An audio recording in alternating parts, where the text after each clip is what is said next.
Hello, Miss Heather. Hello. You hear me okay? Yes, I can. Very good.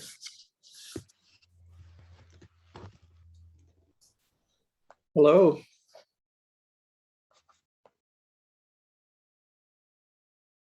How's Miss Wapau? Oh, I'm sorry. That's not my name. I forgot to change it. Okay. What is your name? TC. Casey? Yes. How do you spell it? HTEEHSI. HTEE. What's the last part? HSI. HSI. Yes. Say it again. TC. The H is silent. Yes. TC. Beautiful name. Thank you. I just don't know how to change it. Far better than mine.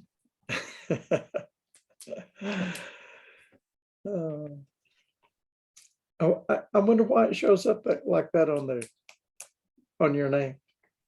Oh, it's actually my mother's name. Oh, okay. Yes. Okay.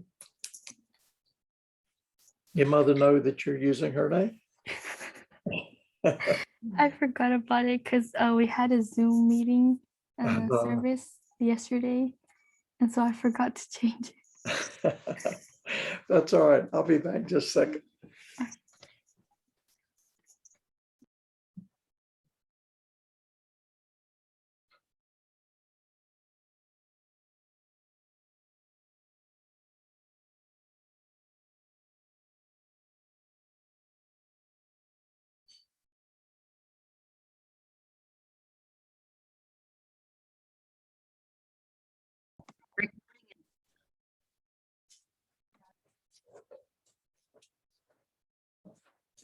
Oh, I'm back. Hello, Christy. How are you? Is your mic on? No. Okay. I'm good. I'm sorry I missed the luncheon, but I'm really glad that I did because I tested positive for COVID that same afternoon. So I'm so glad I did not go. Well, thank you for not coming. Oh, we had one in one of my classes that had COVID, and I don't know if the person did when they were in class, but fortunately they caught it. So, and when I asked the class if they'd like to go online, they said no. So we kept meeting in person. You never know about that virus, do you? Never know where it is. I don't think it's going to go away, is it? It just seems to be hanging on with us. I've even had the booster shot, so I've had a lot of vaccines this year. My mom actually was around us and she had gotten that booster and she did not get it. So I don't know if it's because of that or maybe we just didn't breathe on her hard enough. How badly did it affect you? Well, I'm a type 1 diabetic and it was kind of rough. At one point, one day, my sugar was well over 500. My blood glucose meter did not even read a number. It just said high. Wow. So that was a really, really rough day, but I'm getting better and better. I'm still tired, but I'm getting there and it hadn't slowed me down too much. So that was about when, 3 weeks ago or so? It was, I let's forgot. see, I'm going to go back, or was supposed to be able to go back to class on the 19th. So whatever day that was that we were supposed to meet, that's the day I Yeah. tested positive. Yeah. I was trying to figure out when that was. I don't remember. Norma, do you remember?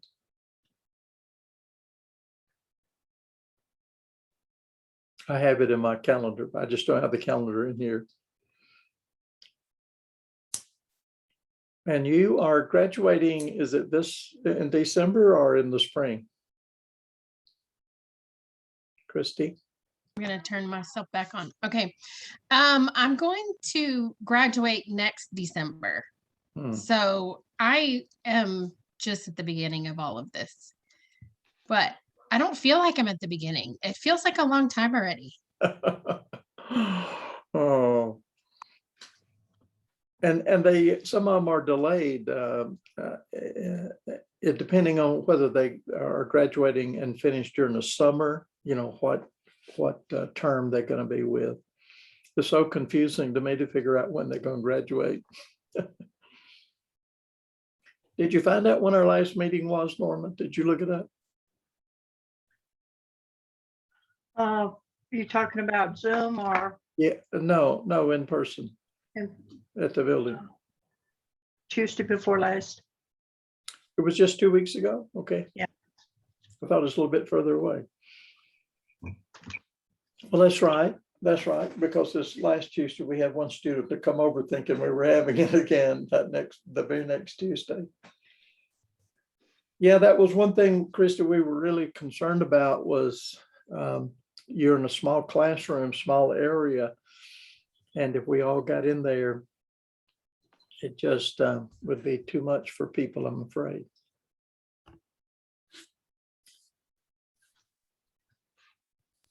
Yeah. And that day that I tested positive, I was not sick. I did not have fever. I didn't even feel bad. The only reason why I got tested is because my son was sick and he tested positive. And I thought, well, I better check myself to see who I've exposed to what, because I went to class that same day. And sure enough, I was positive. So, Wow. but no one in my class got it, but I had it on a mask that day. So I'm thinking the mask probably helped prevent. I know that some people say it doesn't help, but nobody else got it in my class. So thank goodness. Yeah, and they don't know how much it helps either. I had someone to tell me that in a church setting, they said that little mat you wear is not helping. I said, how do you know? They don't know that. They don't know where that germ is. But this is a bewildering thing. You know, since polio, we've not had another major pandemic like that. And it's just hard to understand. I don't even think the people who are experts in the field, they don't really get it, do they? They don't really know how it's transmitted. Now they're saying that you don't transmit it so much by touch. If you touch a doorknob or a rail or something that somebody else has touched, they say that's not how it's transmitted. They're all over the board, aren't they?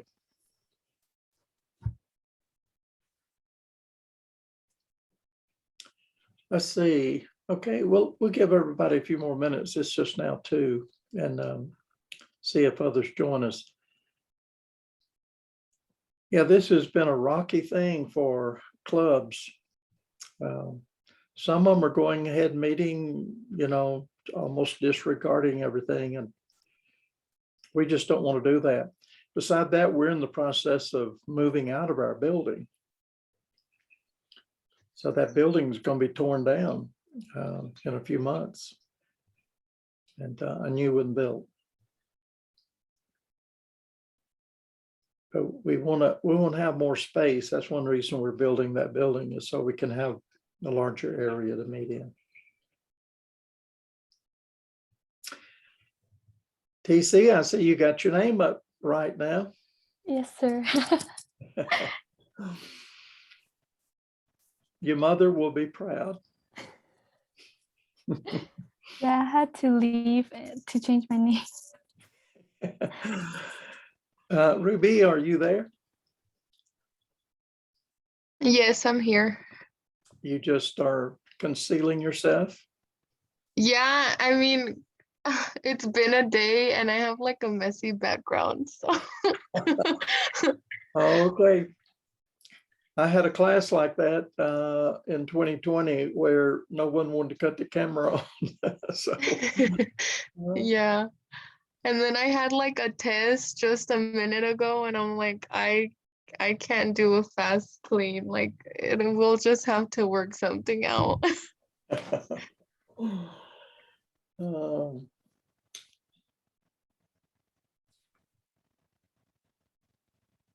I'm surprised we've done as well as we have. In some of my classes, I've had 21, 22 students, and you're in a confined space like we are over at the Bible chair. And to have that many people in a room, we had desks, and the desks were just one right behind the other one. But so far, only one had it, but it didn't seem to spread to any of the rest of us. So we made it okay. Ruby, I'm like you about having my camera on. I used to always keep it off because I have essential tremors and it's in my head. So my head shakes to no. So as long as I'm sitting at my desk, I can control that with this hand. So I used to always keep my camera off because of my essential tremors, but I'm learning to accept it and not worry about it. You're more conscious of it than anybody else. You could wear a neck brace. Yeah, I don't know if that hold it or not.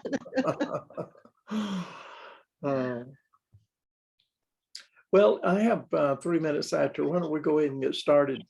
I did want to check to see if we had other graduates. Christy just mentioned to us that hers is next December. And we also had Ruth. Ruth is not, she hadn't checked in, has she? She had to work today. She had to work. And Lindsay Brewer. Those were the three we had. Anyone else? If you listen, yeah, go ahead. Nicole. I was just informed this week that I'm supposed to be walking in December. I'm sorry. And I'm supposed to graduate with my final degree next December, but I didn't know that we walked for certificates. So I will be walking for a certificate, but I won't have my diploma yet. Wow. What's the difference? I don't know. And the certificate is for what? Computer networking. Oh, okay. Well, that's a new one. I didn't know that you did. You walked for one and then waited for your graduation. Yeah, for the certificate, you don't have to take as many courses, and there's like 4 certificates built into my degree. Oh, I see. Yeah, I have a friend who's doing a 10-week course in computers, and he already has a degree in computers, but he's doing this special 10-week session. So I suppose they have several of those. Yeah, I didn't mean to miss yours. Norma had it written down here. Lindsay, Ruth, and Nicole, and Christy. You didn't have Christy's on there. Now hers wasn't on the list yet. All right. Just a couple of comments, because we have new people who are asking about the club every now and then, and in the event, yeah, it's on. I want to be sure it was recording so that others might check in later. But if you want your name to appear on your transcript with Kappa Chi, or Kappa Chi on your transcript, you have to attend at least one meeting per month. And of course, that's what we've been trying to do online, and we met once at the building so that you could get that requirement in. I don't know what they're going to do because of COVID. I don't know if they're going to suspend that, but I do know they want clubs meeting, and unless individual students, unless you meet, then they can't put your name on the transcript. They're pretty strict about that on the state level now. They used to be very lax, but now they're very strict on it. So just be conscious of it. And if you do miss and you listen to the recording, all you have to do is send us an email so we can record your name. We'll put your name down.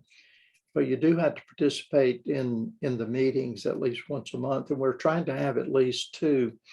But until this COVID is over, I don't think we're going to do another one at the building. I'm pretty sure of that. We're already moving the library. We're boxing the books up, moving them out, and storing them, and the chairs and the tables. So I would say by the 1st of spring, spring semester in January, we won't be using the building because so many things will be moved out. So we won't be able to meet there. But we will keep meeting. We'll send you notices. We will keep meeting on Zoom. Norma, you have listed on here, the Zoom meetings during the fall would be turned in tomorrow. Okay, to have the names added.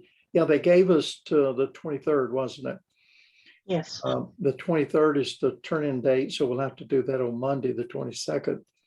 And that will be for the fall. So be sure you let us know if you listen to the transcript or hear the recording.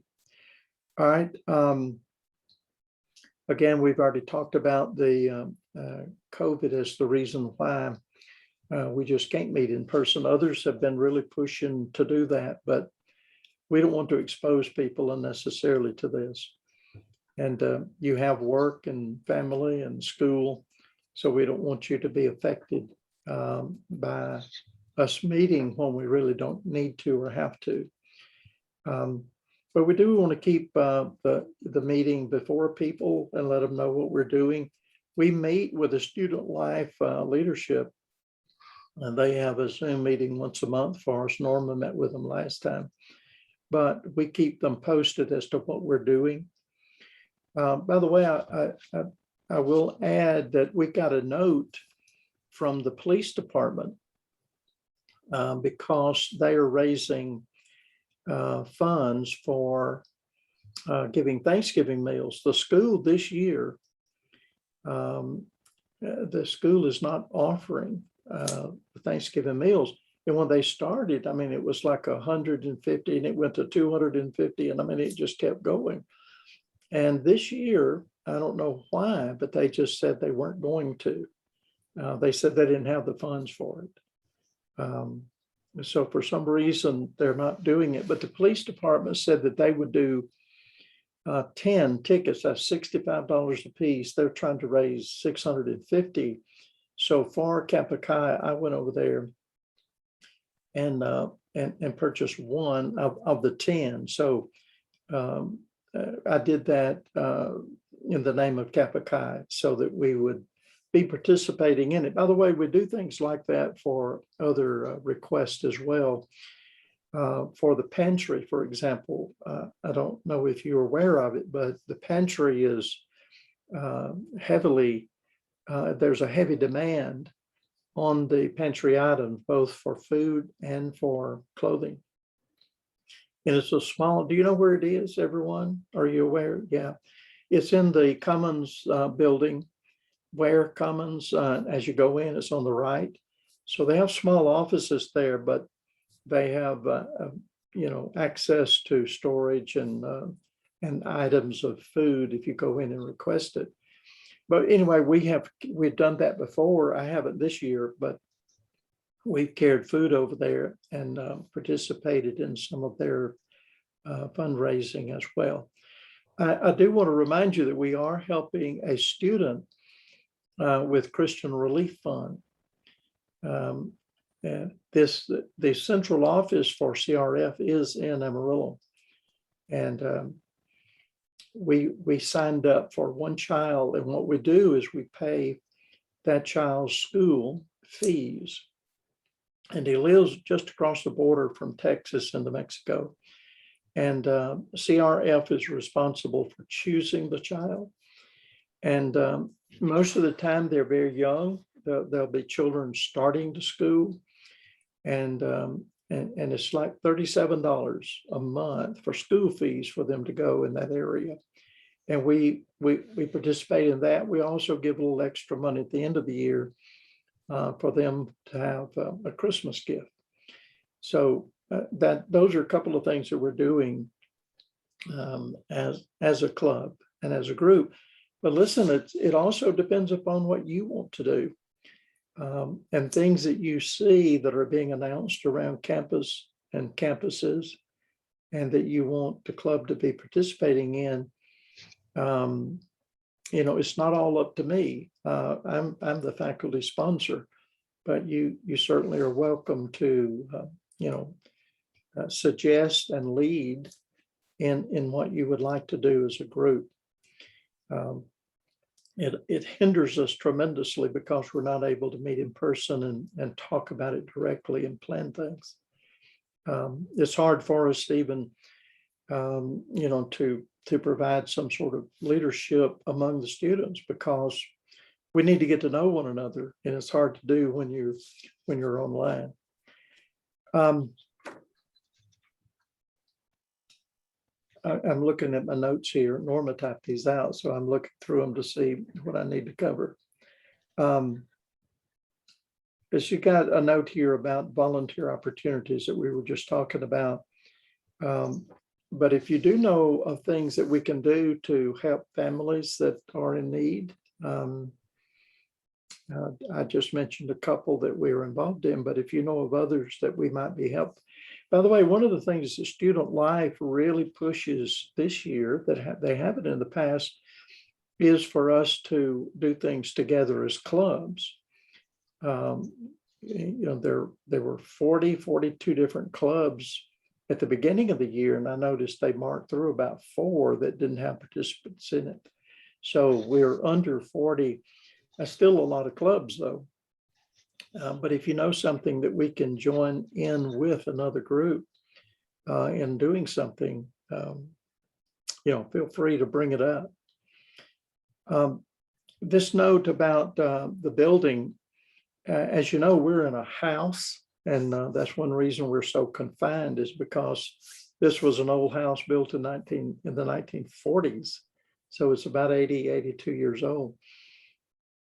And that's the reason we're tearing it down and building a larger one.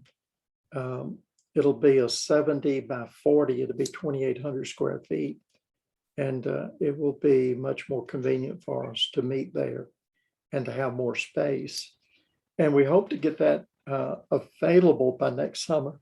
So we're going to start in the spring, at spring break in March, and then over into the summer while school is out, at least in large measure. And hopefully by fall 1, we'll be able to be in our own building.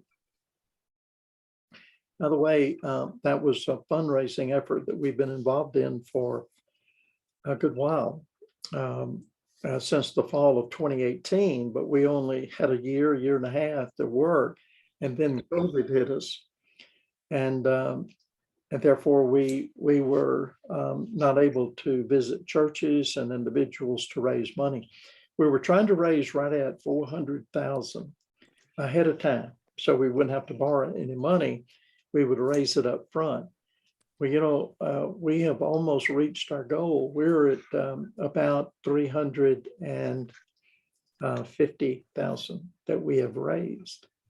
So we need about 48,000, and those are estimates because we don't know exactly what it will cost to build a building. We estimated at $140 a square foot. So that's where we got our number of 392,000, but it's going well. This year we started it off again in March, and we had a meeting of churches and individuals, and a lot of people have participated. I think Norma counted them on the list she has, 75 contributions that have been made. And some of those have been $50,000 contributions. One of them we just got a check on Saturday was $10,000. And I think that was a second. We've had at least 2 that were $10,000 contributions. Most of them are in the hundreds or $1,000 or $2,000, but it really helps when you get a $50,000 one, doesn't it? And from the same family, we've received 3 $50,000 contributions. So that really helped us to reach our goal. So we're confident and assured we're going to continue. I mean, we're waiting now on the plans to be completed, and when they are, we'll submit them to the planning board for Amarillo, and they will be let out to subcontractors who will be doing various parts of the building. So things are going to go fast, we're already moving out. So we're moving out of the house. So we're going to do something for sure. Anything you guys want to add? I think that's most. By the way, we have people who, most of the time people ask questions after our meetings, but feel free to let us know. You can send an email to us for prayer requests.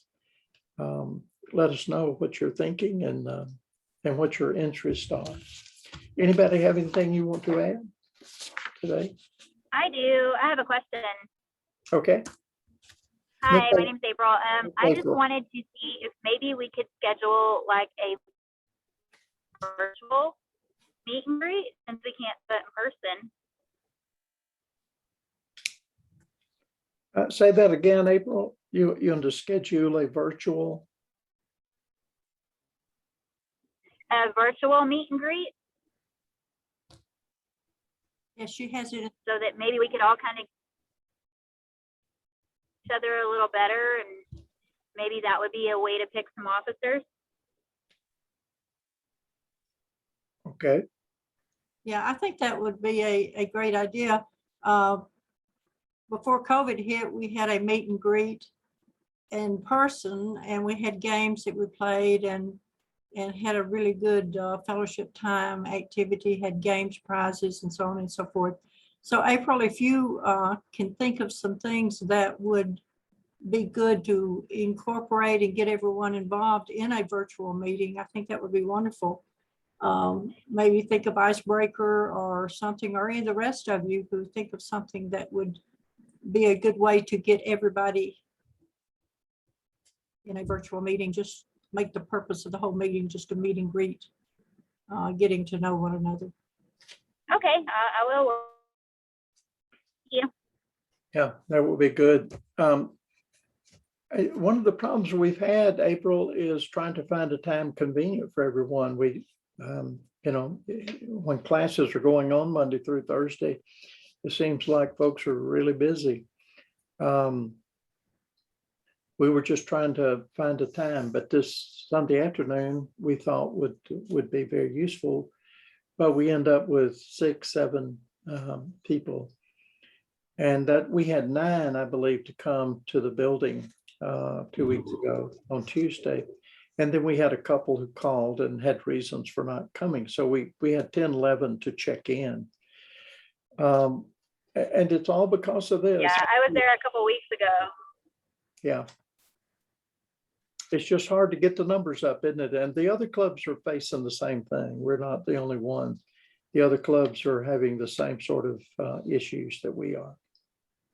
And Well, we- and I think if we start actually doing something actively and start having a dependable schedule, maybe more people can schedule around that. Yeah, I think you're right. I think the dependable schedule is what we're missing. And that's just hard to do, isn't it? It's hard to get it going. Sure. Yeah, if we could meet at the building. Most of you are at the Washington Street campus. Carla, are you new?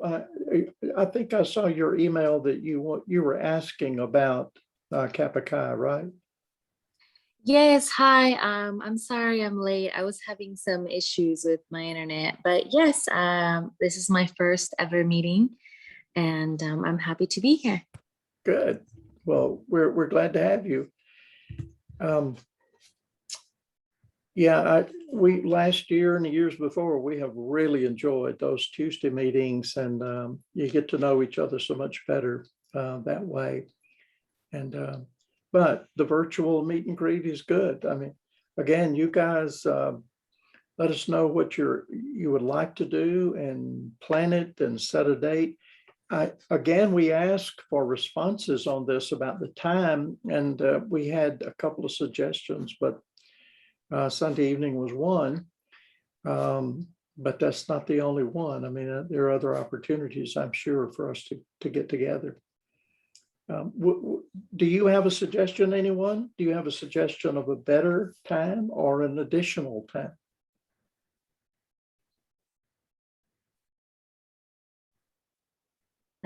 Personally, I prefer would Saturdays. really. Oh, go ahead.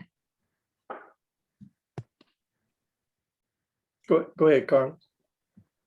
Oh, sorry. I do enjoy these Zoom meetings a lot. It just makes it easier just because like at least for me, I don't have to drive all the way, to a certain location, but whatever else you guys suggest would be good. But yeah, like at least for me, Zoom meetings are really, really good. Okay. So did you say you had to drive in? Yes, I'm actually from Hereford. Oh. Yeah, we have a campus there, but you're talking about if we're on Zoom, it's just so much easier for you, right? Oh, yes. Yeah, we started doing more of our classes, Bible classes online. The school does them all the time, of course. I teach in the humanities department, both philosophy and world religion. So we have classes that you can choose from that are online or in person or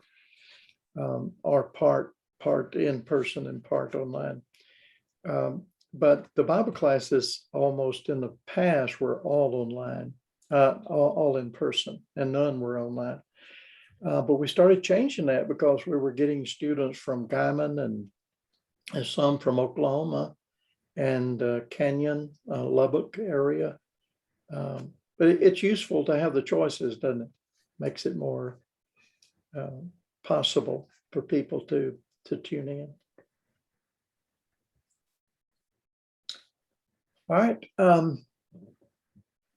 So we'll keep working on this. We'll try to get a time frame that's good for everybody. Hey, Merle, on the comments section over here too, said, what if we split into two groups? And you might want to comment on that. Oh, what do you think about that, T? What's your idea behind that? Well, like some of us like are not available on some other days, and then some of us might be available on that day. So what if one of us group over available on that day will go that day and the other group on the other day? Yeah, Would that be okay? it sounds like rather than two groups, we were talking about two time periods, right? Yes, or it can be in one day but different time period, or maybe different day. Yeah. Or some come to one meeting and another come to another Yeah. meeting another day. Whichever works best for people. Yeah. Yeah, and we're ready to do that for the benefit of the majority of folks, whatever they can do. That would be great. Do you have a time in mind that you think might work beside Sunday afternoon? I'm not really sure. It depends on everyone if they like that idea. Yeah, and what we can do is just if you send an email and put some dates on there that you think might be useful or that might work for you, just let us know and we'll do that. Yes, I'm mostly available in the evening. So yeah, maybe we can have a morning group and an evening group if that's okay. Okay. Any morning? I mean, any day of the week? I'm not sure. Okay. Yeah, sometimes you just have to try them, don't you? You have to try the times and see who shows up. Yeah. Yeah. Oh, Carla said in the comments, maybe a survey. Could take a survey. Yeah, and I'm not sure if here's a polling right here, isn't it? Yeah. We did send out an email to everyone about a month or maybe 2 months ago asking, but we didn't get very many replies. And I'm thinking for some reason, students aren't getting some of our emails. When we had the Club Fair meeting with Student Life, said that they had the same problem. So when we send out an email or something like that, we don't know if the student's getting it or if it's going to spam and they're not seeing it, or what the deal is. But Are most of you responding to your school email? I mean, is that the Yes. one you look at Yes. Yes. on a daily basis? Okay. All right. I don't know what the problem was this year compared to other years, because when we sent it out, almost everyone, got it. Carla says, are all meetings recorded? Yes. Those who can't join, yeah. Yeah, this one's being recorded now, and all you have to do is pull it up. yeah, might mention also, Carla, we have a YouTube site for Kappa Chi that we do post these meetings on. So just the Kappa Chi members are able to pull those up and review them. Yeah. And I'll send that link out again. I think I sent it out a couple of months ago, but I'll send it out again. Do we have current officers that could host something like a virtual meet and greet, or is that something that we could do on our own, or do you guys have to be present, or how does that work? No, I mean, for virtual activities, I am required to be present, especially, but nothing, online, I'm not. They hold me responsible for anything that you guys do. So especially if you're going somewhere, you're planning an activity on one of the campuses, I have to know about it. And I have to be present, and we need to get a record of who's there so that we can turn it in. Actually, we have to have the names of those who are present. But no, I mean, for you guys communicating with each other, getting together, getting to know one another online, no, that's fine. Or on the campus, if you have others at Hereford, for example, no, go for it. get to know each other. But it's also hindering us from our from activities, isn't it? This COVID. It's one thing for us to meet, but it's another thing for us to do something, and it's just hard to schedule that with this threat of the virus around. And by the way, it is spiking. We had a meeting on Friday. The president has one just about every Friday at 9 o'clock. And he's concerned about this thing spiking for the winter. So you have to be careful during the winter months here. Yeah. Go ahead, April. So would it be okay if I gave my full email in the comments, and then everybody gets the email like times and dates that work for them for a virtual meet and greet? And then I set that up and let you guys know kind of the planning to do that. Sure, absolutely.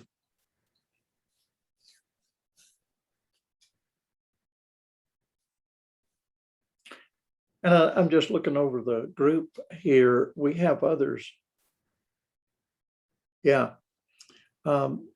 She's saying that a meet and greet somewhere outdoors. Yeah. And April, I can give you a list of our other club members who aren't on our Zoom meeting today. We do have a large number who are actually members who haven't been participating in the club in the Zoom meetings. So I will let you include those in your email, and that may be a different avenue of encouragement for them to attend. Sounds good. Thank you so much. If we can forecast with our weather people a day when it's going to be nice like it was yesterday, and today's not bad, but if you can get a warm day on one of these days off, that'd be really great. But we have the Memorial Park right across by the school on the south side of the Washington campus that which people use all the time, and they have a building out there. It's mostly outside, but it's under a shelter at least. But that would be a nice place, to, have a meal together. We have access also to other places like High Plains Children's Home has a really nice facility. But again, we're face to face. They do have a backyard area that you can use, and they have a grill out there. So I have access to obtaining that. And they make it available to churches, to groups. So there are a lot of things places we can be and go. That one's more in person. But April, anything y'all could plan for that, I'm all for it. Just let me know what you're planning. And if it's a group meeting where everyone is invited, I need to know about it. I need to be there. But again, this thing about getting to know each other is really important. And nothing works quite as well as being there in person and getting to see each other.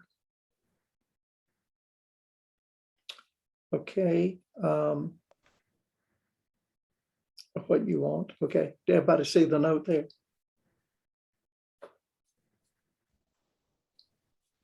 If we have like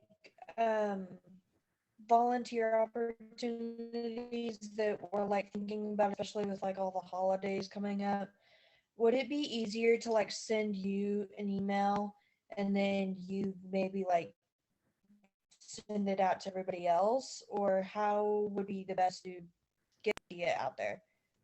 Yeah. That's what Norma was referring to a moment ago, that she could send you a list. Norma keeps up with it. And so if you want something sent out, you could send it to us, send it to Kappa Chi, and then we can send it to everyone, because we have a list of their addresses. Yeah. And Norma, one thing would be team members talking it up. If you have personal friends, you probably do, that are on that list, that you might be able to encourage them more to be a part of it than what Merle and I would. So I think that's the purpose of giving you the list. And maybe some of you might even want to send emails or encourage others yourself to be a part of the club. And one of the things we did in limiting the numbers was in previous years when we were meeting every Tuesday, we extended an invitation to any of the students. Anyone could come, and that made for a rather large gathering. But if you limit it just to Kappa Chi members, that's when the group gets in number cut down pretty quickly. But it depends on how many you're sending it out to. We did have like 75 plus who signed up showing interest at the beginning of the year. But I think not being able to meet together caused a lot of it not to follow through.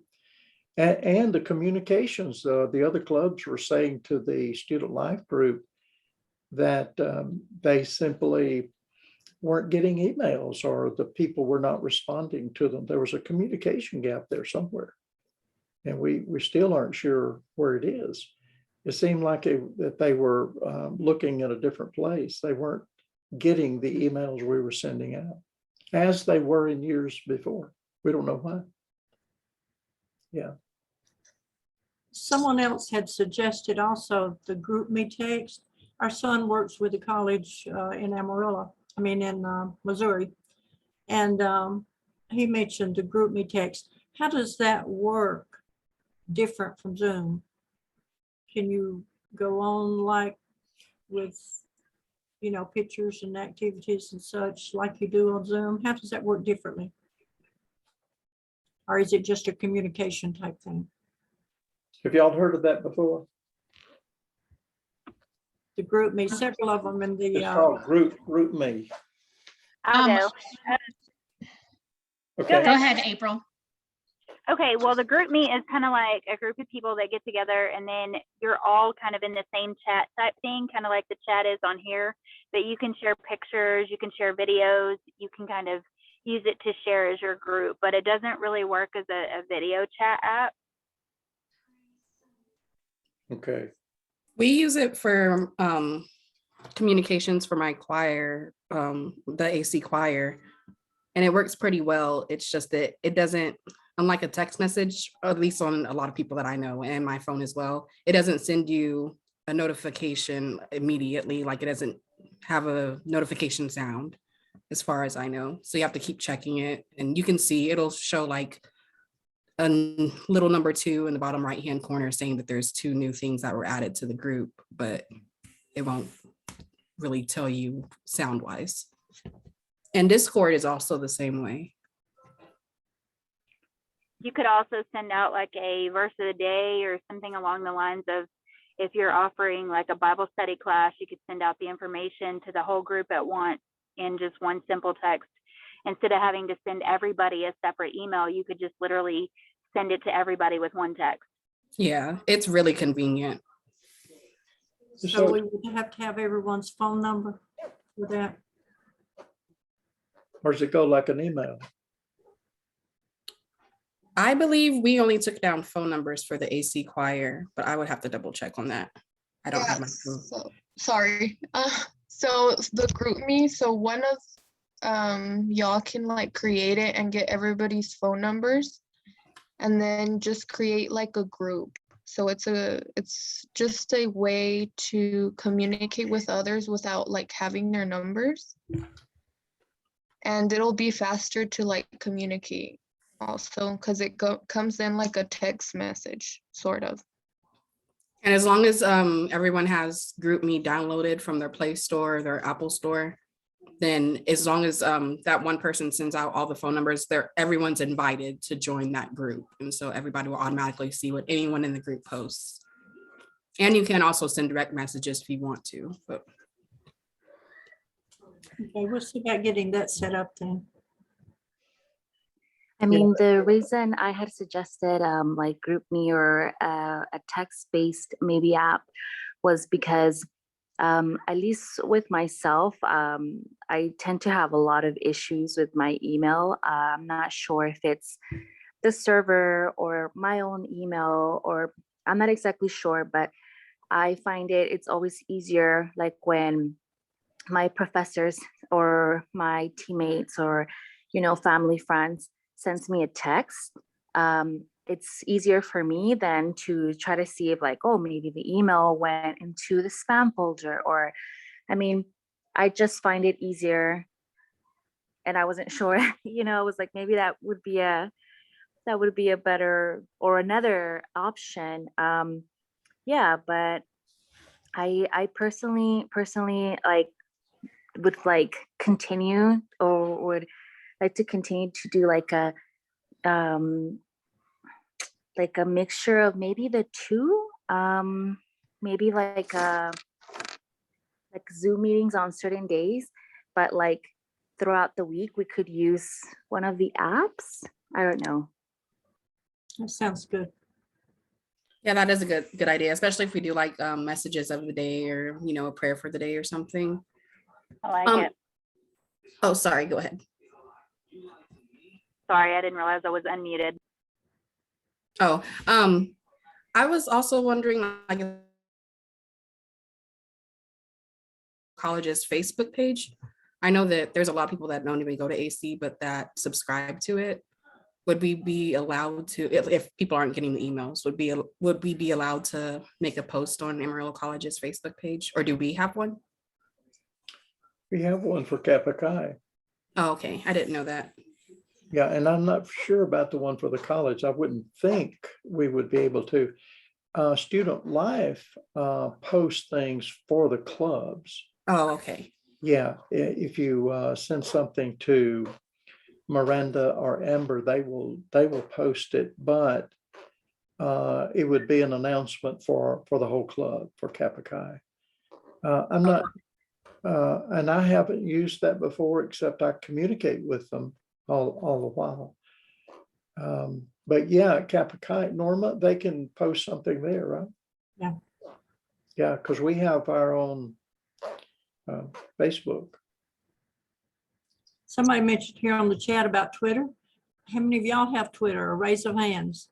I No. thought about creating us a Twitter account, but I didn't know how many of the students would have a Twitter account themselves. I do not have a Twitter, but I can make one. Yeah, me too. I have one. I'm just not on it. I may be on it once every 6 months or so. So You can't have too many of these things, can't you? I don't know if it's possible. I mean, I have an Instagram that I've been on once, I think, maybe. See, that would just leave me in the dust. We're old school. Is that the reason students are always looking at that thing all day long? Because they got so many things to check. Yeah, probably.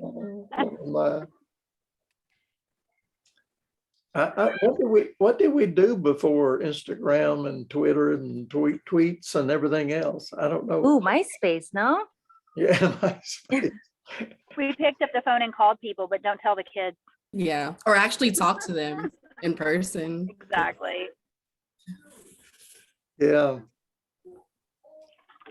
One of the reasons I also said Twitter is I no longer have a Facebook, but when I had a Facebook and I would see like from groups or pages that I liked, I would have to log on to Facebook and then click on that page or get the notification from them on the page or like on the actual app. And with Twitter, like if you subscribe to Twitter or like to like a certain group, you can get they'll send you like tweets, almost like a text message to your phone. So if the group were to update like news or something, it would automatically pop up as a notification on your phone screen. And it would be something that, I mean, you'd have to click or swipe up to dismiss. So I mean, that's another way to kind of like, you know, get in touch with people fast. Sounds good.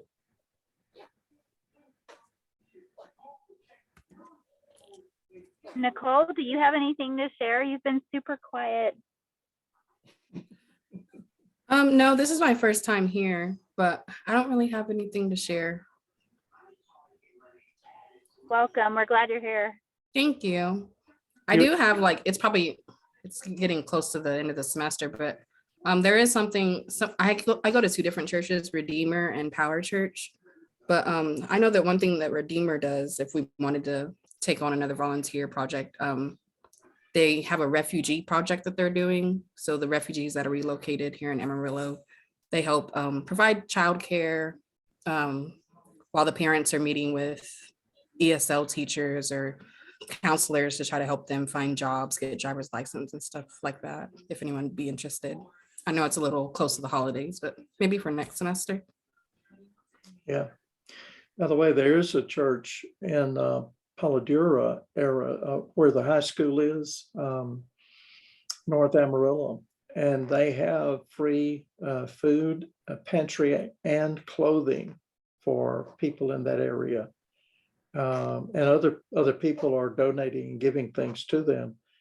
But it's a huge church. It's a large church right across from the Paladura High School. I was going to carry a load over from me and Norma to give to them, but I'm sure they would appreciate stuff that comes in. Churches are helping them stock it. They have a huge building and a good space there for housing and hosting a pantry and clothing. But I think it's open during the week. I don't think they just have a day because the secretary's there. I think they allow people to come in. Anyway, those are very useful and beneficial. There are a lot of people who have needs, don't they?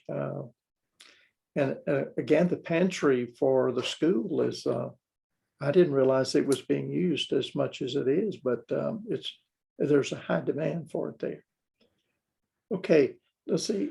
See, I don't understand all this, these notes, because they come up and before I can read them, they go away. So what's happening? You need to click on chat at the bottom of your page. Okay. Yeah, I see 35 chats down there. All right, there we are. Yes. I We see had it. our own little virtual meet and greet going on right here, I guess. Yes. And y'all were leaving me out. No, I see them now. I'm sorry.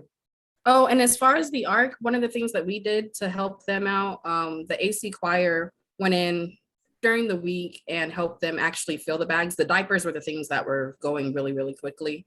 So, and it was kind of difficult to fill all of those Ziploc bags with size 4 diapers and size 8 diapers. And so we did that, and that helped them out a lot. It saved a lot of time, and they had time to do other things. And who did you do this for? We did it for the ARC, and it was the AC choir that did it, but it was just something, I mean, it was really easy. We just went right after class and did it. I know we all don't have the same schedules, but it helped the few people that were able to go. When do you perform? We actually performed last night and Friday night at the Globe News Center with the symphony. Yeah. Yeah, it was really nice. And then I guess we're supposed to perform for commencement, and I think we're gonna go caroling this year. I'm not sure with the whole COVID thing. We had to cancel it last year. Can you send those to us in one of your multiple ways of sending things out? Yeah. That way we can know when you're singing. Okay. Yeah, that would be good. That would be an event for us to participate in, wouldn't it? Yeah. I would love to come listen. Oh, I wish you guys could have come. I was surprised by how well we sounded, but it was really, really nice. And friends and family get discounted tickets, so I will let you know when we perform again. I know we are going to have a spring concert coming up too. Do you perform in the music auditorium there on campus? Yeah, for some of them we do, but for this last one, we were singing with a symphony orchestra. So we had it at the Globe News Center. There was no way that stage could hold all of us. And we were singing with Amarillo College Master Chorale as well. So it was a lot of people on the stage. So we did it at the Globe News Center. And in the performances at the Globe News Center, they don't record those, but the ones that we perform at Amarillo College, they actually post on the Facebook page and YouTube. That's how my mom watches them if it's at Amarillo College. That would be great if you could communicate with us on your schedule, because we would love to participate in that. Okay, no problem. I mean, that would be one of our meetings. We could do that and invite everyone to come. Okay. Yeah, we could extend it out to other people. All right. Yeah. That'd be so awesome. Any of you other guys, you're in groups, musical, otherwise? You can leave me out of that group for sure. For singing. That's good. I tell you, and this has been enjoyable because, like you said, we've having a greet and meet right here, and that's what we wanted. That's the reason we scheduled this time.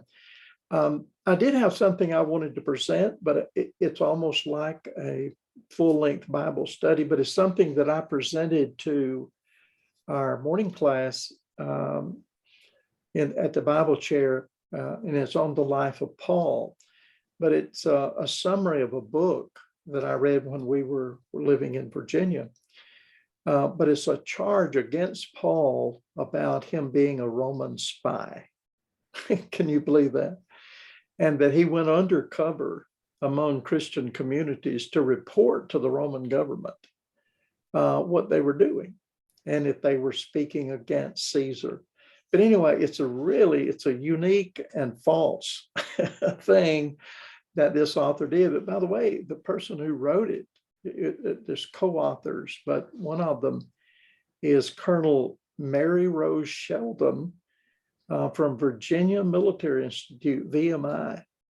And she presented that at Washington, D.C. at a intelligence gathering, a spy conference. And she wrote these things about Paul. I'd like for you to hear them sometime. Maybe we can arrange that on another occasion. I'd like for you to hear it. And the class really jumped on it in a hurry in the life of Paul, because, I mean, here they were saying that Paul faked his conversion in order to pretend to be a Christian and to get into the Christian communities. But what surprised me most about the students in the class was how fast they answered that charge. I gave them my notes on it, and I wrote a paper. It was published as an answer to the charge by Mayor O'Sheldon. I mean, that's a prestigious place, Virginia Military Institute outside of Washington. And they were presenting that at a governmental military meeting of spies and how to gather intelligence.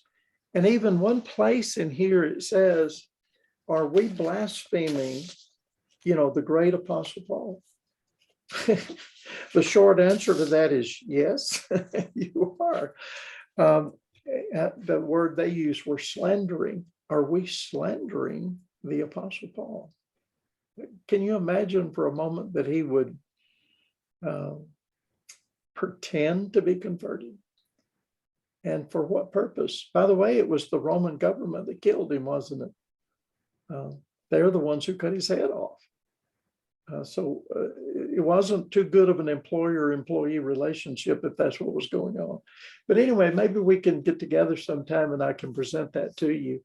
It will take a little bit more time, but those kind of things are interesting, especially when it's so outrageous like that. But you might be surprised how many charges have been brought against Paul, and yet they're It's really, oh, sorry. Go ahead, Nicole. It's really refreshing to know that she did that at a government event, because I was in the Navy and I don't remember a time ever in my work center or even as a ship when we had to muster together as a ship where God was really ever mentioned, because so many people have so many different views and they don't want to offend anyone. So it's really refreshing to know that she mentioned Paul. She mentioned it, but in a bad way. Well, yeah. At least she knows something. It's false stuff, but I guess she knows who he is somewhat, his name. And the very fact that she felt the need to. Did she think that those allegations were true? Yeah, she said. Well, then scratch everything I just said. Yeah, she said, of course, you have to read between the lines in order to get this idea that Paul was a Roman spy. And you have to use your imagination. Those were her words. Use your imagination. And you can't just read history about Paul. You have to read between the lines. That's a telltale sign, isn't it? Yeah. That something's going on. I wouldn't want her as my spy agent. I wouldn't want her gathering intelligence for me if she's going to read between the lines. Especially if she's going to be a historian, a valid historian. That's not how they treat things. They treat it more seriously than that. But to charge Paul with faking his conversion, that's extraordinary. And if the government was paying Paul, when did they ever pay him? They killed him. They didn't pay him. And Paul wasn't infiltrating Christian communities. He was establishing them all over the Roman Empire and even in Caesar's household himself. But anyway, it's an interesting twist, though just totally false. But what you said, Nicole, was absolutely right. People, they are so jittery about saying anything that is spiritual or about God. And do you know something in contrast? I went to Romania, which was a Eastern Bloc country, a communist country before. They're free now, but before they tore down the wall, separating the East and the West.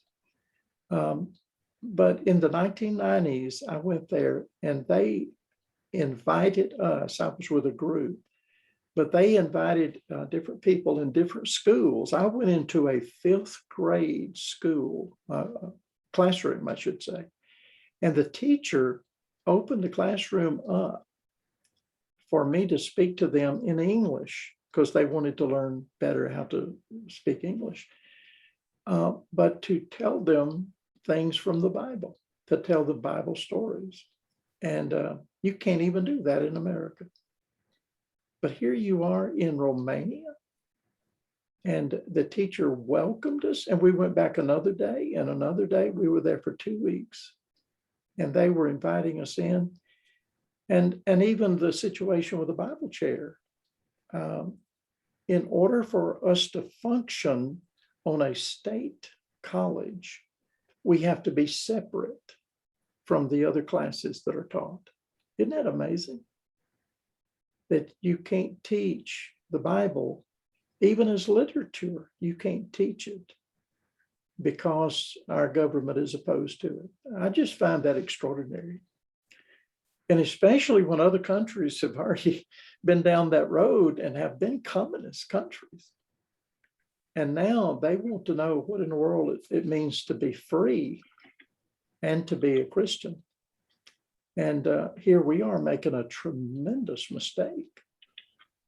Well, in Revelations, it kind of warns us that, Christians are really going to have to stand up and, let ourselves be known. And this is going to be, it's not going to get better. It's only going to get worse for Christians. Like, we're really going to have to fight tooth and nail for our religious beliefs. And unfortunately, that's just, it's already written in Revelation. So that's just what we're facing, in my opinion. Yeah, and it fluctuates from, decade and century to century because, as I mentioned, some of those countries have already gone down that road of total rejection of God. In communist countries, they're atheistic. And they saw the total failure on a societal basis. Their governments collapsed, the economy collapsed, and the people were in tremendous difficulty. And they said, wait a minute, we made a mistake. And now they want the Bible. In Eastern Europe, I mean, we're printing Bibles and sending them all over the place there by the millions. And people want them. And we have them printed in the Romanian language, in French, and even in Arabic to send to those countries so that they can read it. But isn't it a shame that in our country, in America, in Texas, you can't have the Bible openly taught? Now, what do you think is the problem with that? I mean, if you were to try to have a Bible class at AC, the problem, it seems to me, is self-evident. We're too divided, right? Don't you think that's the problem?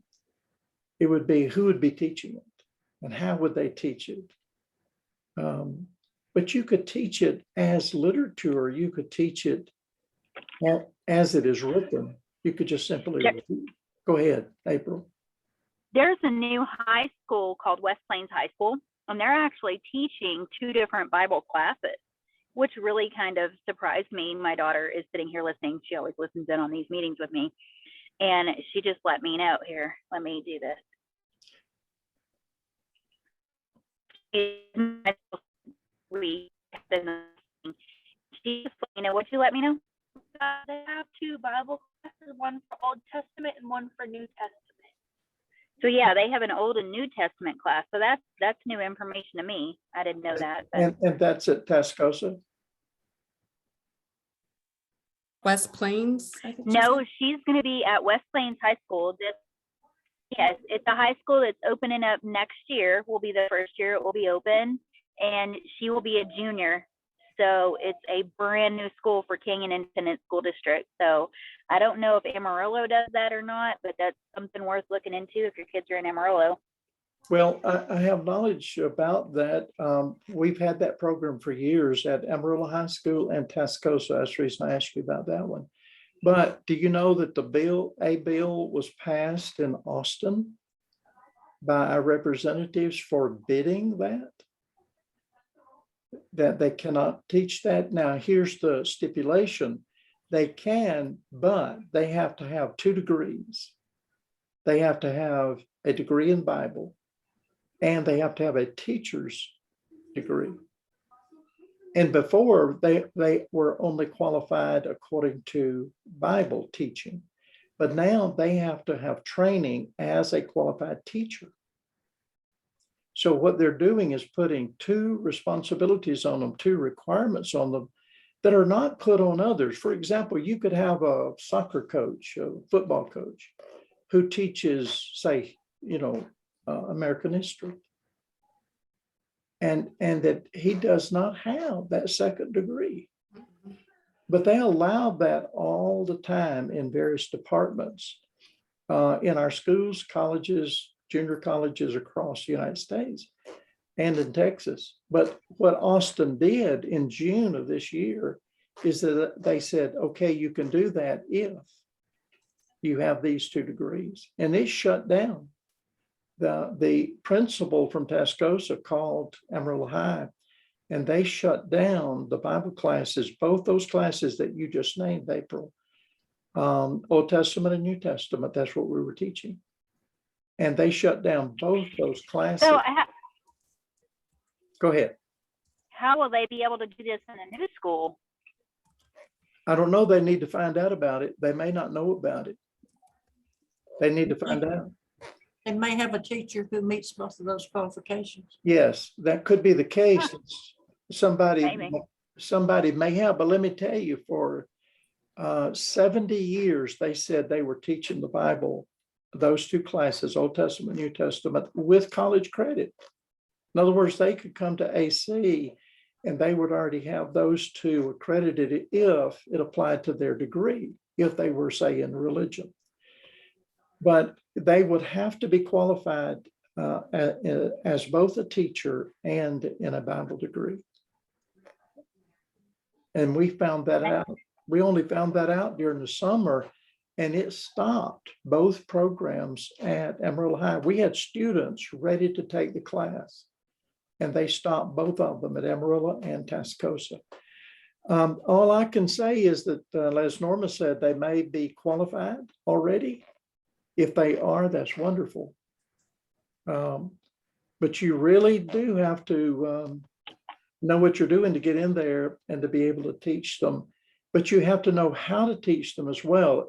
I'm under the same situation here, teaching at AC in both a Bible chair and over on campus, because they want to make sure that I'm teaching the courses academically, but they don't want you to say too much about faith.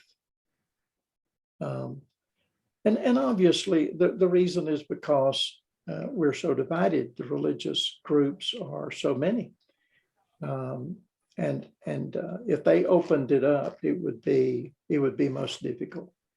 And I assume they're just simply saying that you need to teach that in your churches. But, we should be glad that there is such a thing as the Bible chair out here. We're the only one remaining now.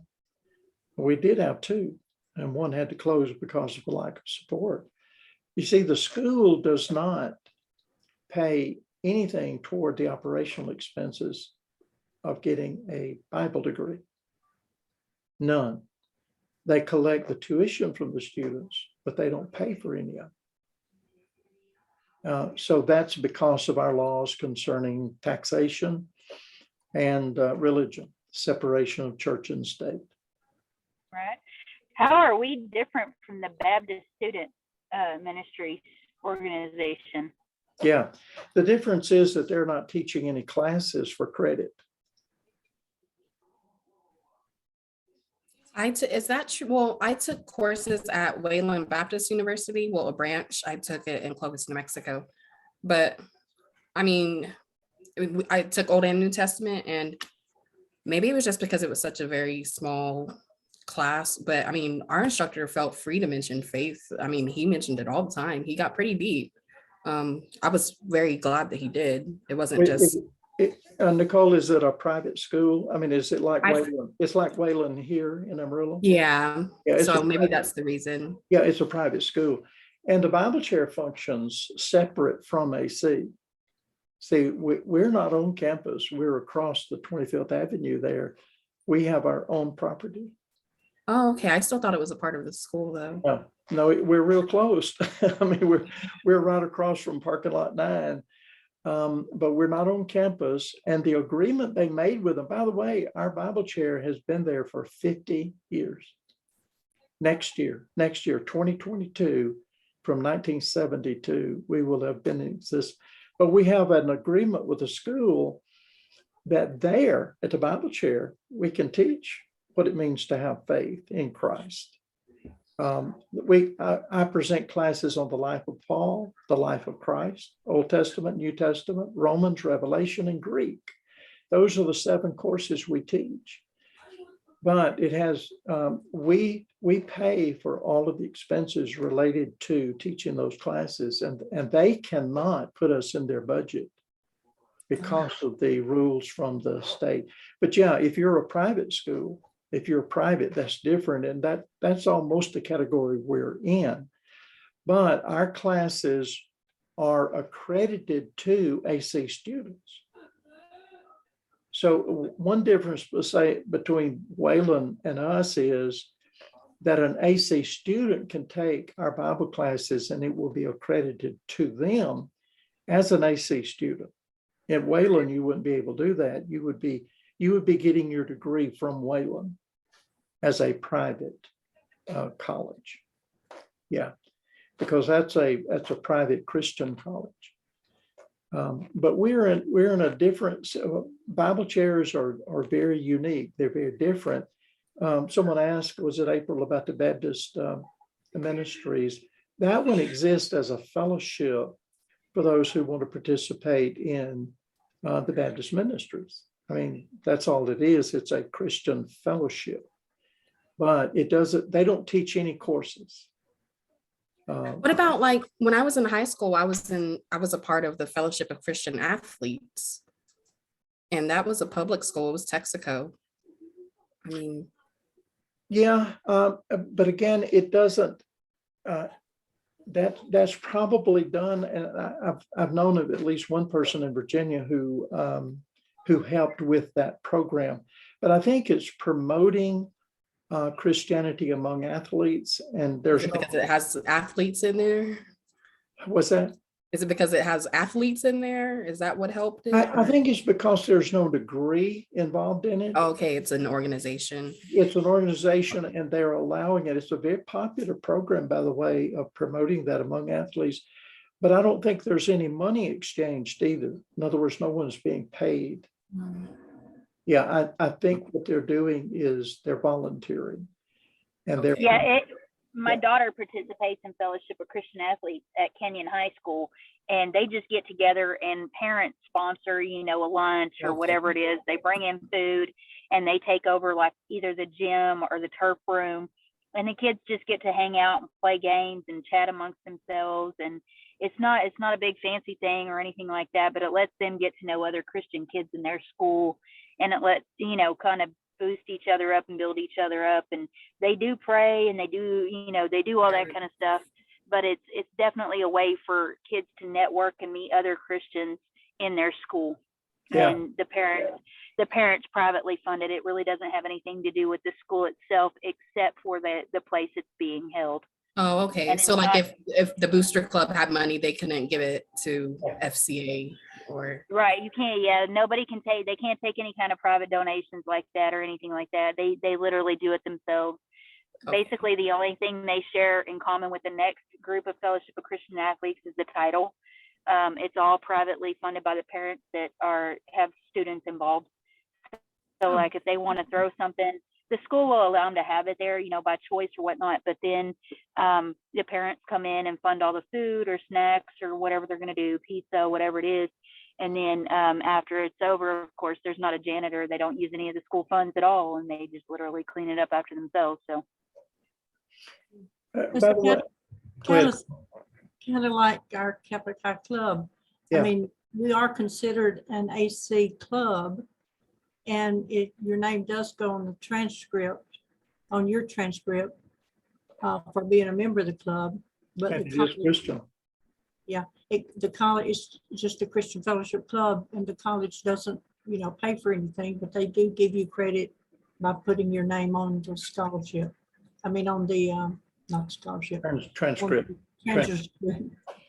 Yeah, and a lot of those are available. I mean, like the Christian athletes, as long as they're not taking tax money and use it to promote various religious groups.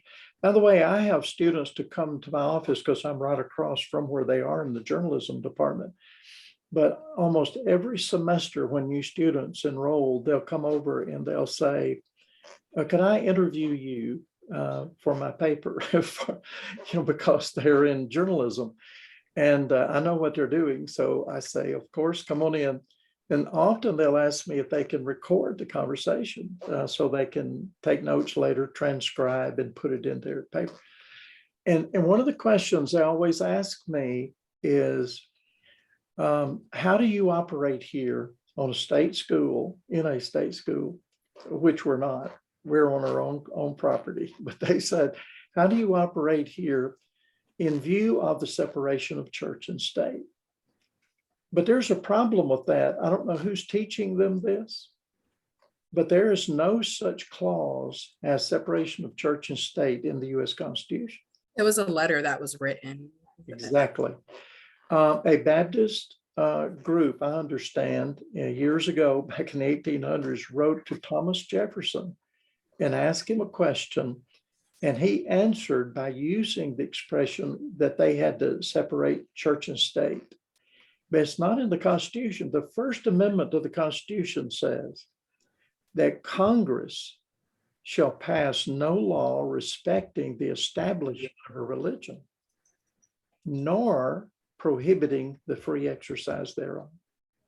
So the limitation of the First Amendment is on Congress, that they can't prohibit it and they can't stand in the way of it, but neither can they establish a state religion. That's what's going on there. Yeah, that's not how we learned it in high school. Not me anyway. They mentioned nothing about the letter, Thomas Jefferson, not any of that. No, they'll just simply say there's separation of church and state, right? Yeah. So, I didn't know that until I went to Wayland. exactly. And you see, it's a huge problem. And when I tell those journalism students that at AC, they're shocked. I said, the limitation is on Congress, not on me.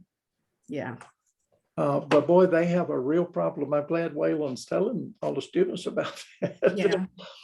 Me Yeah. too. I mean, and I was grown, and that was only a few years ago. And all my life, I've always thought separation of church and state was a thing. Yeah, it's not. No. But it is in this sense only, and that is that we are not a theocracy. If the United States were a theocracy, you would choose, say, we're going to be Roman Catholic. I'm just using that as an example. If the United States had a state religion, then you would almost be shutting down the rest of them. Yeah. And that would be a huge problem. We are the most diverse religious country in the world. And we invite everybody, Buddhists can come, Hindus can come, Sikhs can come. Everyone is welcome. Jehovah's Witnesses, Church of Christ, Baptists, it doesn't matter. But what we don't do is choose one as a state religion and then snuff out the rest of them. That's what other countries do. Israel is a theocracy. It's Judaism. Iran, Iraq, Afghanistan, they are a theocracy. It's Islam. But they don't let anyone else go. So the United States is unique in that we open the door and we let others come in. Yeah. But listen, guys, we have kept you over an hour. And listen, the conversation's been interesting and good. And we appreciate you getting to know each other. We appreciate you coming on and opening your camera so we can get to see. But thank you, guys. And let's close with prayer, and then let's keep on communicating with each other. You guys know how to do it better than I do. So let's keep on. And Norma, you're going to send the list out for them? All right, very good. Father, we're grateful for the day. Thank you for the meaning of this day to us as the first day of the week on which our Lord arose. We thank you too for the special holiday season of Thanksgiving with our families and friends. And we pray that you'll bless each one. Bless those who are struggling, those who are having difficulties, those suffering with COVID. We pray for their recovery. We're grateful for our hope because of your Son. And it's in his name we pray. Amen. Good to see you guys. Thank you. Amen. Take care. Bye-bye.